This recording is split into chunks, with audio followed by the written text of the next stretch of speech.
Hi வணக்கம். நம்ம சீமா ஜெயக்குமா பேசுறேன். இன்னைக்கு திங்கட்கிழமை லார்ட் சிவா நம்மளுக்கு என்ன மெசேஜ் கொடுக்குறாங்க அப்படின்னு சொல்லி பார்க்கலாம். அதுக்கு முன்னாடி சில பரிகாரங்களை பத்தி நம்ம பார்க்க ஆரம்பிக்கலாம். சோ ஃபர்ஸ்ட் தட் இஸ் பால் அபிஷேகம். பிரதோஷம் அன்னைக்கு பால் அபிஷேகம் செய்யும் போது என்ன நடக்கும் அப்படின்னு பாத்தீங்கன்னா ஆரோக்கியம் ரொம்ப நல்லா இருக்கும். சோ அது மட்டும் அல்ல, அதே மாதிரி பஞ்சாமிரத்துல நீங்க அபிஷேகம் செய்ய ஆரம்பிக்கும் போது அந்த இடத்துல உங்களுக்கு எல்லா ஐஸ்வர்யங்களும் கிடைக்க ஆரம்பிக்கும்.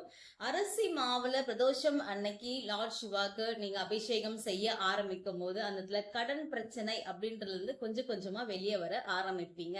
இது எல்லாமே லார்ட் சிவா அவங்க பாத்துக்குவாங்க. அதே மாதிரி நம்ம பக்கத்துல இருந்து சில விஷயம் பார்க்கணும். கரெக்டா? அதாவது நான் சொன்னேன் தட் இஸ் பால் அபிஷேகம் நீங்க செய்ய ஆரம்பிக்கும் போது நல்ல ஹெல்த் இருக்கும் அப்படின்னு சொன்னா, அதே மாதிரி ஹெல்த்துக்கு நீங்க நல்ல ஆரோக்கியமா இருக்கணும் அப்படின்னா நல்லதை சாப்பிடணும்.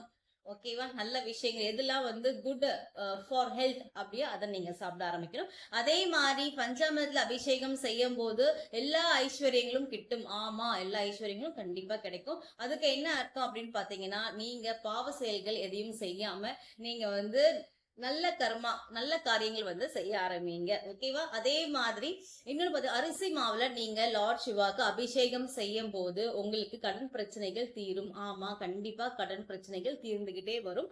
அதே மாதிரி நீங்க கடன் நெக்ஸ்ட் நம்ம வாங்கணுமா வாங்கக்கூடாதா, அந்த பணத்தை எப்படி நம்ம ஹேண்டில் பண்ணணும் அப்படின்றது நீங்க தெரிஞ்சுக்கணும். ஓகே, சோ இப்போ நம்மளுக்கு லார்ட் சிவா என்ன மெசேஜ் கொடுக்குறாங்க அப்படின்னு சொல்லி பார்க்கலாம்.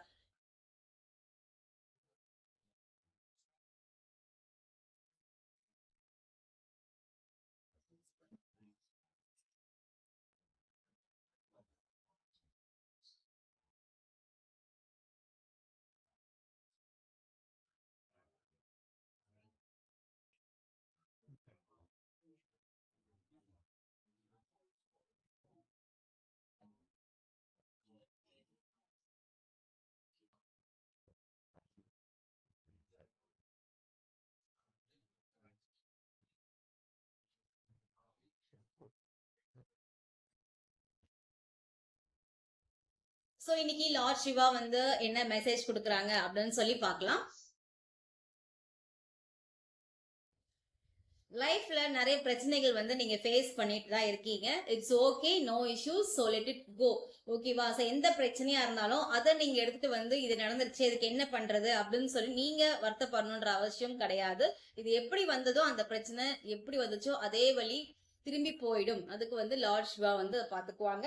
அதே மாதிரி நீங்க ஒரு விஷயத்த சாதிக்கணும்னு நீங்க நினைச்சிட்டு இருக்கீங்க, அது கம்ப்ளீட் ஆக போகுது. தட் இஸ் பினிஷிங் லைனுக்கு நீங்க வர போறீங்க. அதாவது லார்ட் சிவாவோட ஆசீர்வாதத்தால நீங்க அதை கம்ப்ளீட்டா நீங்க நினைச்ச மாதிரி அந்த கோலை சக்சஸ் பண்ண போறீங்க.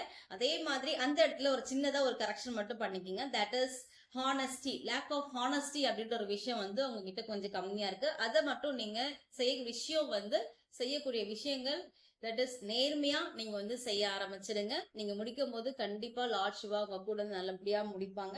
பிரச்சனைகள் வருது அப்படின்னு சொல்லிட்டு நீங்க அதை பத்தி யோசிக்க வேணாம். அதையும் லார்ட் சிவா அந்த பிரச்சனையை அவர் தான் கொடுத்திருக்காரு, அவரே சரி பண்ணுவாங்க என்ன பண்ணணும் அப்படின்னு சொல்லிட்டு. சோ இந்த வீக்குக்கான லார்ட் சிவாக்கான மெசேஜ் இதுதான். ஓகேவா? சோ நெக்ஸ்ட் மண்டே நம்ம பார்க்கலாம். ஓகே, ஓம் நம சிவாய. எதுவும் என்னுடையது அல்ல, எல்லாம் அவனுடையதே.